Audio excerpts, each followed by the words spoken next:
Assalamualaikum warahmatullahi wabarakatuh. Jumpa kembali bersama saya Romza dalam podcast Narasi dan Informasi. Kali ini kami mengundang Gus Muhammad Yasir Arafat dari Majelis Sholawat Janur. Ini adalah edisi spesial memperingati Maulid Nabi Muhammad SAW. Kita akan ngaji ya bersama Gus Arafat. Sebelumnya terima kasih Gus atas kehadirannya ya. Di tengah kesibukan jenengan berdakwah atau mengisi pengajian. Bisa meluangkan waktu untuk hadir di sini. Bukan ngaji tapi sholawatan. Sholawat. Sholawat sambil ngaji. Gus Arafat, kita bahas soal Maulid Nabi. Ya. Nah, bisa dijelaskan Gus soal keutamaan bulan Maulid itu apa saja begitu?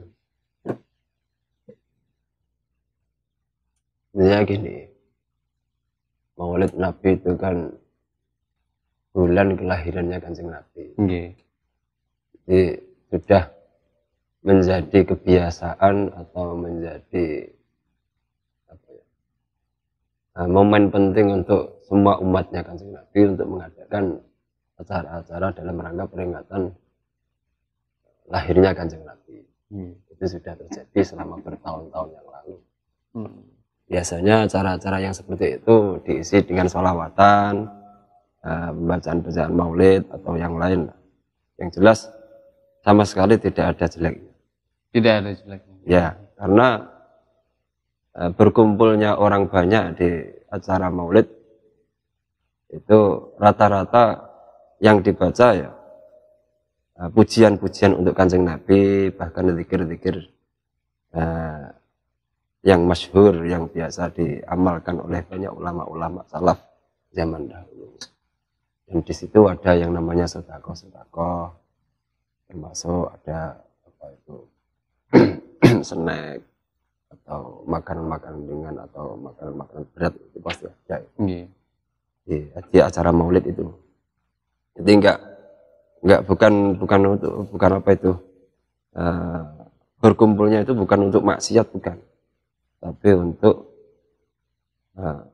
memuji Kanjeng Nabi dalam rangka peringatan Maulid Nabi. Nah, keutamaan lain di bulan Maulid itu selain kita memperingati kelahiran Nabi kita, atau ada keutamaan-keutamaan yang lain? Intinya gini, kalau untuk keutamaannya banyak dawuh yang menjelaskan bahwa termasuk mungkin husnul khotimah atau sedekah yang mungkin catatannya lebih atau berlipat ganda dari hari biasa. Itu banyak keutamaannya. Cuman kita sebagai umatnya Kanjeng Nabi itu harus bangga, ya, jelas bangga. Bukan karena keutamaannya, tapi kita bangga atas kelahirannya Kanjeng Nabi. Masalah keutamaan itu nomor 2. Yang penting kita bangga menjadi umat Kanjeng Nabi, dan kita bangga untuk merayakan bulan kelahirannya Kanjeng Nabi. Jadi karena kebanggaan itu kemudian kita merayakan gitu dengan memperingati kelahiran Kanjeng Nabi. Karena Kanjeng Nabi itu termasuk makhluknya Allah yang paling utama. Bahkan utama-utamanya para nabi itu ya Kanjeng Nabi itu. Kanjeng Nabi. Ya, kita harus bangga sekali. Kita harus bangga sekali dilahirkan di zamannya umatnya Kanjeng Nabi Muhammad SAW. Nah, kebanggaan itu Gus, selain kita memperingati kelahirannya beliau, terus kemudian apa yang harus kita lakukan sebagai wujud kebanggaan kepada Kanjeng Nabi begitu? Sebenarnya banyak yang harus kita lakukan, termasuk meniru apa yang sudah dilakukan oleh Kanjeng Nabi. Ya itu meskipun sulit, tapi paling enggak kita harus berusaha untuk sedikit banyak meniru apa yang sudah dilakukan oleh Kanjeng Nabi. Termasuk mungkin kita harus berbuat baik dengan orang lain, termasuk mengikuti perintahnya, menjauhi larangannya, itu termasuk itu. Meneladani, ya meneladani apa yang sudah dilakukan oleh Kanjeng Nabi. Tapi semua kan ya butuh proses. Apalagi di acara sholawatan itu kita mengajak anak-anak muda untuk bersolawat. Mungkin ada yang hadir hanya sekedar hadir, banyak itu. Banyak sekedar hadir. Entah itu ikut membaca sholawat atau tidak, itu saya nggak tahu. Tapi setidaknya berkumpul gitu. Ya, berkumpul di tempat yang istimewa. Itu yang sudah penuh barokah, insya Allah. Lantaran itu mungkin menjadikan anak-anak muda yang hadir, yang mungkin biasa hadir di majelis sholawat, menjadi orang yang bermanfaat, insya Allah. Amin. Jadi tujuan dari sering kita bersolawat itu juga meneladani Kanjeng Nabi. Dan menebarkan sisi positif dari Kanjeng Nabi. Iya. Kita harus belajar. Apalagi di bulan Maulid ini memperbanyak sholawat nih. Sebenarnya nggak harus di bulan Maulid saja. Cuman ini momennya kan pas bulan Maulid. Di rata-rata untuk di Kabupaten Nganjuk sendiri khususnya itu kebanyakan diisi dengan sholawatan. Ya. Peringatan Maulid Nabi dengan sholawatan. Ya. Berarti majelis sholawat Janur bulan Maulid ini penuh selalu. Ya, alhamdulillah. Ada kegiatan lah. Saya teman-teman itu ada kegiatan sholawatan itu di bulan Maulid. Terus biasanya kalau sekali sholawatan acara begitu, yang ikut teman-teman sampai berapa banyak? Wah, kalau itu nggak bisa diprediksi. Komunitas mungkin bisa dikatakan terbanyak, komunitas pecinta sholawat bisa dikatakan terbanyak itu di Kabupaten Nganjuk. Di Kabupaten. Iya. Kalau di kabupaten-kabupaten yang lain kurang tahu. Tapi kemungkinan kebanyakan di Nganjuk, karena di Nganjuk itu hampir setiap malam pasti ada acara sholawatan event besar. Itu rata-rata itu ada. Ini di Nganjuk itu banyak sekali komunitas pecinta sholawat. Ya dari berbagai kalangan. Dari yang muda, yang tua, yang miskin, yang kaya, mungkin dari santri, kalangan santri, dari kalangan anak-anak jalanan itu juga banyak. Dari anak-anak jalanan juga banyak gitu? Banyak. Kalau khususnya di Janur banyak. Saya sering ketemu anak-anak itu di bangju mereka ngamen siang, kadang malamnya hadir di sholawatan. Ikut sholawat ya. Jadi mungkin selama ini ada yang melihat ya anak-anak jalanan ya begitu-begitu gitu di jalanan. Tapi ternyata di Janur justru ikut sholawatan gitu. Ya alhamdulillah ada. Dari mulai zaman dulu itu Janur bergeraknya sudah di situ. Jadi yang paling inti itu menggandeng anak jalanan. Dan alhamdulillah sedikit banyak ada 1, 2, 3 bahkan lebih dari itu yang ikut sholawatan. Itu setiap kali sholawatan mesti ada anak-anak yang begitu gitu? Ya semacam anak pang itu. Ada beberapa, alhamdulillah ada. Sering sowan ke jenengan juga barangkali? Kalau ketemu itu jarang-jarang. Tapi beberapa ada yang nemuin saya. Mereka cerita mungkin sudah 2 tahun atau 3 tahun nggak pernah pulang. Alhamdulillah mereka ngomong sudah mau pulang ketemu sama orang tua. Terus cerita lagi sudah mau ngaji. Terus sudah ada yang mondok juga. Banyak. Maksudnya untuk perubahan-perubahan mereka itu. Alhamdulillah. Cuman mungkin tidak banyak orang yang tahu mungkin. Karena tidak pernah diekspos untuk masalah perubahannya anak-anak itu. Ya mungkin ada yang seperti itu, yang belum sama sekali mungkin juga ada. Yang masih lihat mungkin juga ada. Paling enggak satu yang Yang penting mereka sudah mau hadir di majelis sholawat. Ya, sedikit Betul. banyak ketika mereka mau hadir di majelis sholawat, sedikit banyak pasti dapat barokahnya sholawat, sehingga akhirnya mereka ya sedikit banyak ada perubahan. Insya Allah seperti itu. Tentu Gus Arafat sebagai apa ya istilahnya ya, yang mempelopori majelis sholawat Janur, bangga dengan mereka-mereka yang awalnya ndak mau ngaji, ndak mau ketemu orang tuanya, tapi akhirnya ngaji, akhirnya mau ketemu. Saya lebih bangga orang-orang seperti itu. Karena dari awal mereka tidak ada perhatian mungkin untuk menuntun atau mengarahkan kebiasaan yang baik itu. Tapi alhamdulillah mereka juga terbuka dengan sendirinya, mendapat hidayah dari Allah, akhirnya mereka mau untuk hadir di majelis sholawat. Kalau santri itu beda. Santri itu dari awal sudah dididik untuk mendekat kepada Allah. Itu dikenalkan. Kanjeng Nabi itu seperti ini. Ada beda dengan anak jalan. Anak jalanan itu mereka mempunyai keinginan yang kuat untuk mungkin semacam berubah menjadi orang yang lebih baik. Berarti ada trik khusus dari Gus Arafat untuk pembinaan anak-anak yang jalanan gitu, Gus? Untuk pembinaan semua nggak ada. Kita cuma hanya mengajak saja dan mendoakan. Kuncinya itu. Kalau saya itu. Karena kalau turun ke jalanan ya sulit. Untuk waktunya saja itu ya gimana ya? Untuk membagi waktunya itu lah. Kalau dulu sebelum Janur itu dikenal banyak orang, saya sering ngopi sama anak jalan itu sering di pinggir-pinggir jalan. Berarti jamaahnya majelis sholawat Janur ini berbagai kalangan, selain anak-anak jalanan ini dari kalangan mana saja biasanya yang ikut? Ya semua ada. Ya.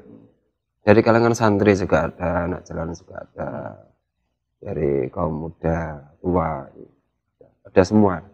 Dan memang terbuka untuk semuanya, khususnya Janur. Khususnya Janur itu terbuka untuk semuanya.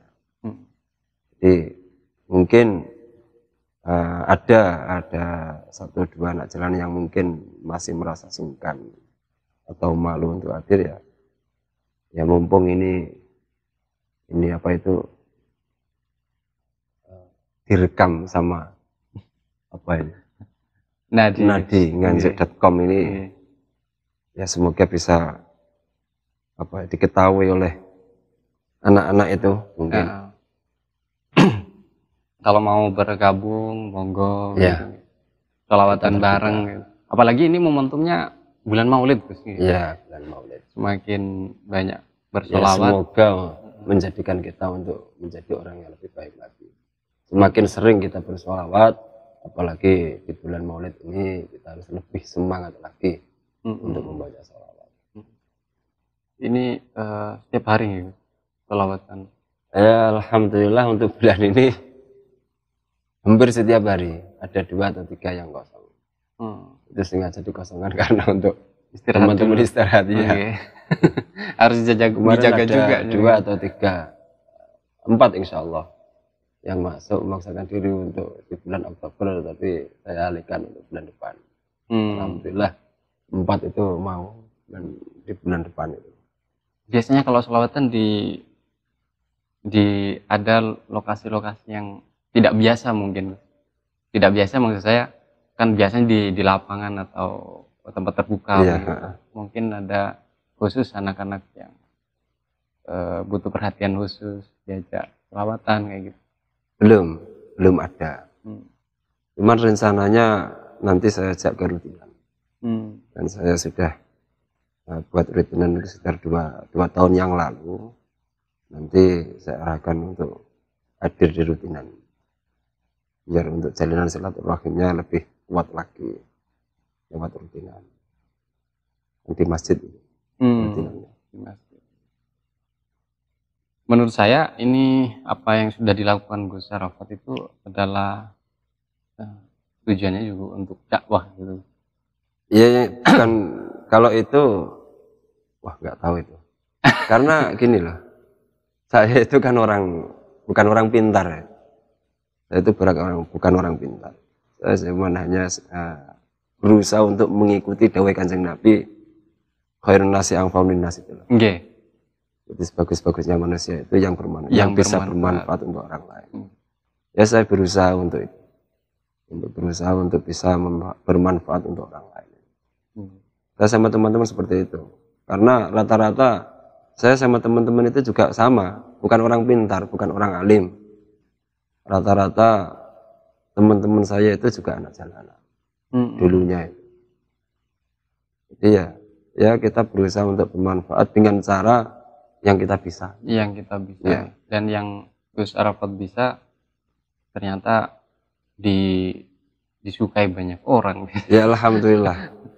Dulu itu nggak ada apa ya, nggak ada angan-angan untuk sholawatan itu dikenal banyak orang, nggak ada.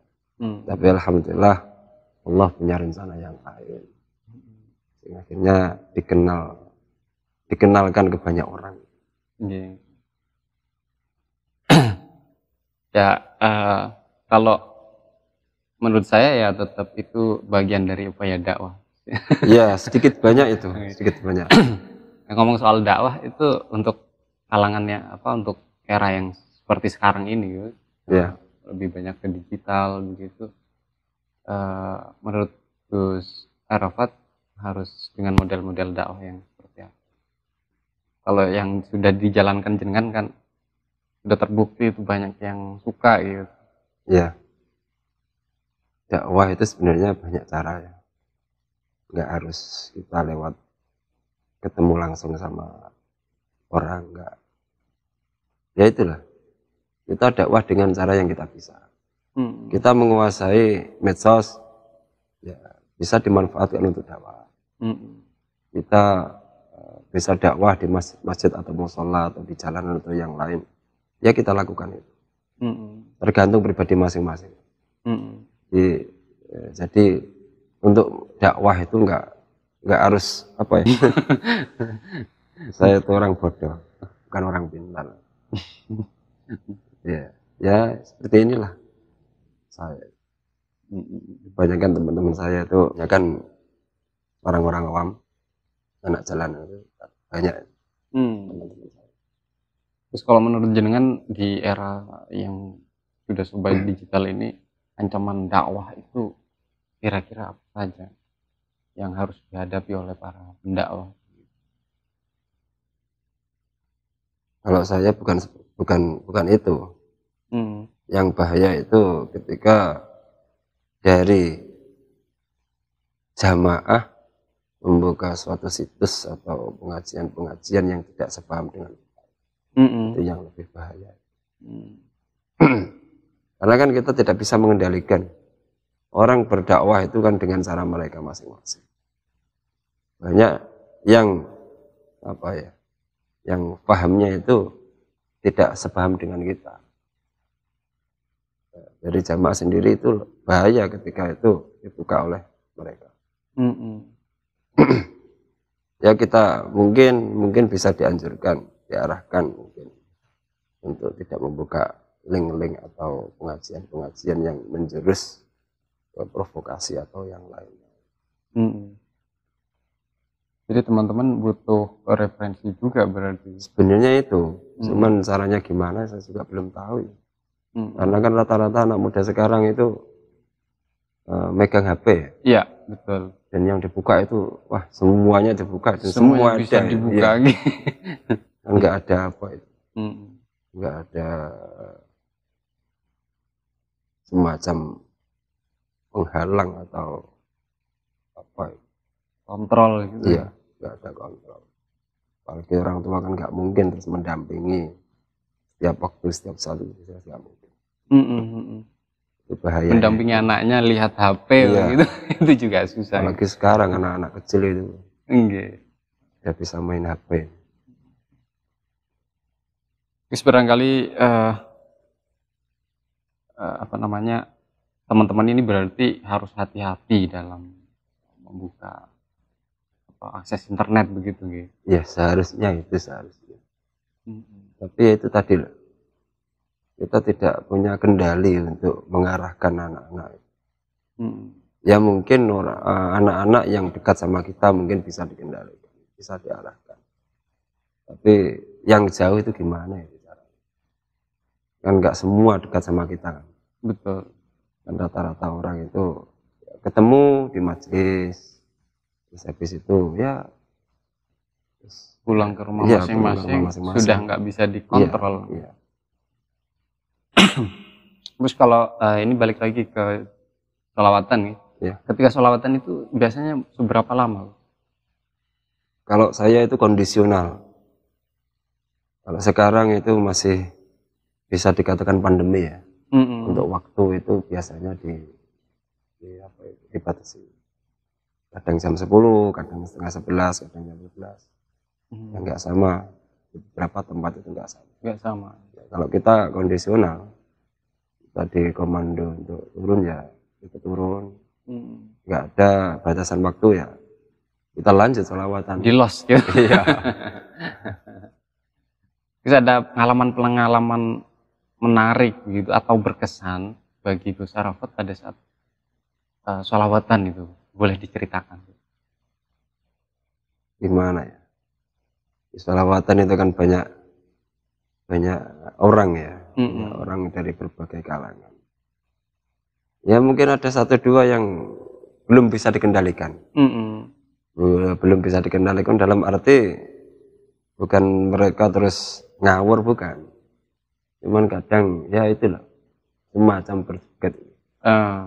Itu masih sulit untuk dikendalikan. Rata-rata anak-anak muda yang mungkin berangkatnya dari jalanan itu mungkin ya seperti itu. Ada di sholawatan, mereka juga membaca sholawat, mereka juga apa itu namanya, juga agak-agak berjoget gitu. Tapi alhamdulillah di channel itu tidak ada yang berdiri. Kalau ada yang berdiri kita suruh turun. Oh gitu. Duduk ya. Ya itu yang paling gimana ya, sulit itu. Perlu perhatian gitu.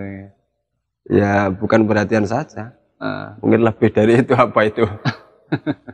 Juga harus mengawasi, terus menemani, bahkan nunggu di sampingnya juga harus itu. Kalau enggak seperti itu, wah mereka berdiri semua ya. Kalau jogetan ini berarti menurut jenengan kurang baik. Sebenarnya kurang baik. Tapi gimana lagi? Yang dari mereka itu berangkatnya itu kan beda dari santri.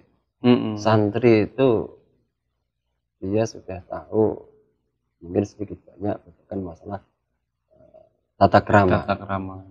Tapi anak jalanan itu siapa yang ngasih tahu, kan nggak ada.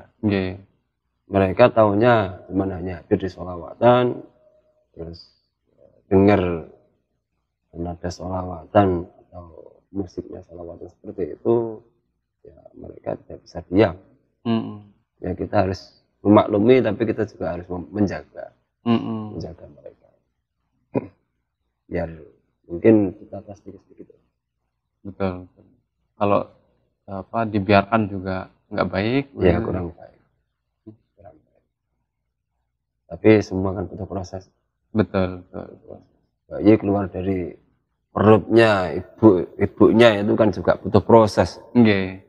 Dia keluar terus gimana bisa nangis saja, terus seiring berjalannya waktu dia bisa tengkurap itu, terus berangkang, bisa sampai lari kemana-mana sampai sulit dicari itu. Semua kan butuh proses. Anak-anak jalan juga seperti itu, semua juga butuh proses. Jadi merubah mereka langsung dari awal ketemu menjalin silaturahim langsung berubah menjadi orang yang baik kan ya sulit ya. Ya mungkin ada satu dua, tapi rata-rata ya butuh proses. Kalau Gus Arafat butuh proses berapa lama Pak bangun majelis ini? Oh kalau bangun majelis ya? Iya. Sangat lama ya. 10 tahun ya? Lebih. Lebih dari itu. Janur itu lahir tanggal 29 bulan 9 tahun 96. Oh, 96. Iya. Itu yang buat Bapak. Sudah berapa ya? 26 tahun. 26 tahun. Ya. Sudah 26 tahun.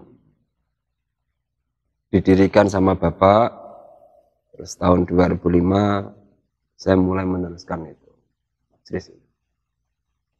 Tahun 2016 insya Allah, kalau bukan 2015 ya 2016, alhamdulillah Allah punya rencana yang lain. Majelis Janur dikenal sama banyak orang. Mulai dari sekitar 2015-2016. Insya Allah 2016 kayaknya. Lebih dari 10 tahun saya mengadakan rutinan di musola, masjid, bahkan di rumah-rumah.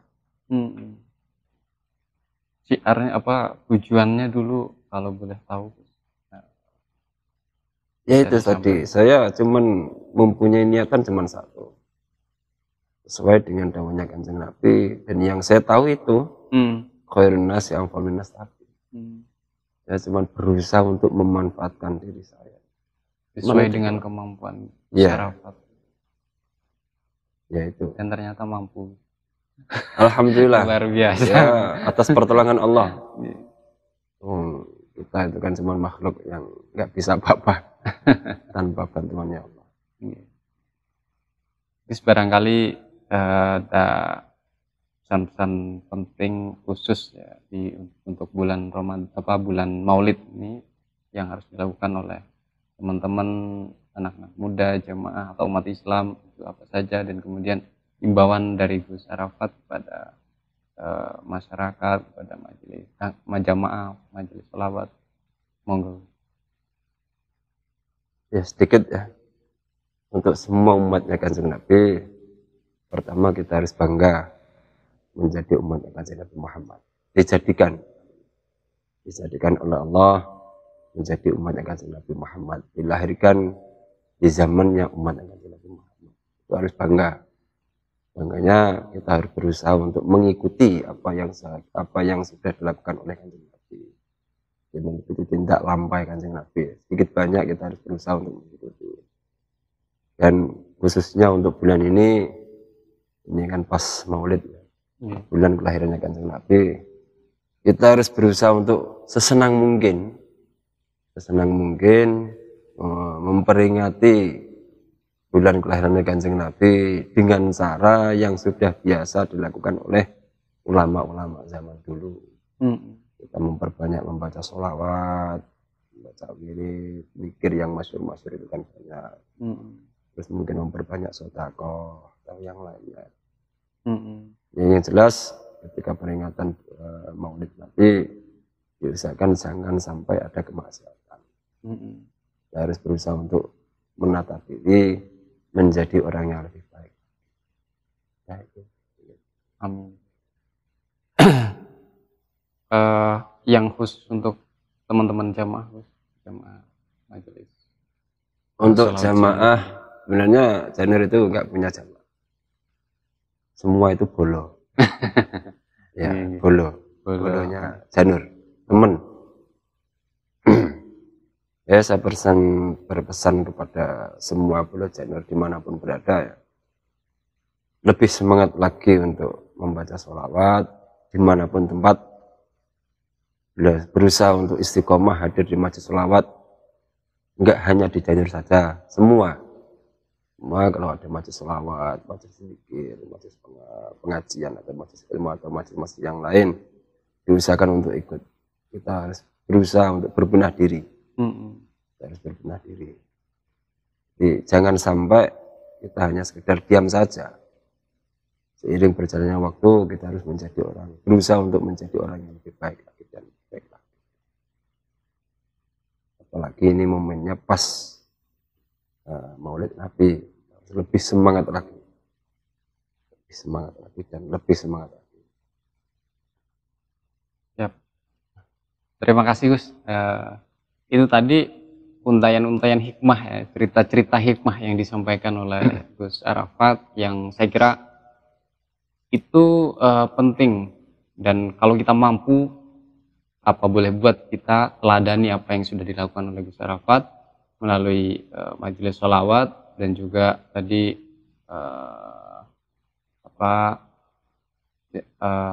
ungkapan-ungkapan atau pesan-pesan yang disampaikan oleh beliau terkait dengan bulan Maulid yang perlu kita lakukan. Itu sangat penting, dan semoga teman-teman bisa untuk meneladani beliau dan juga melaksanakan apa yang sudah disampaikan oleh beliau.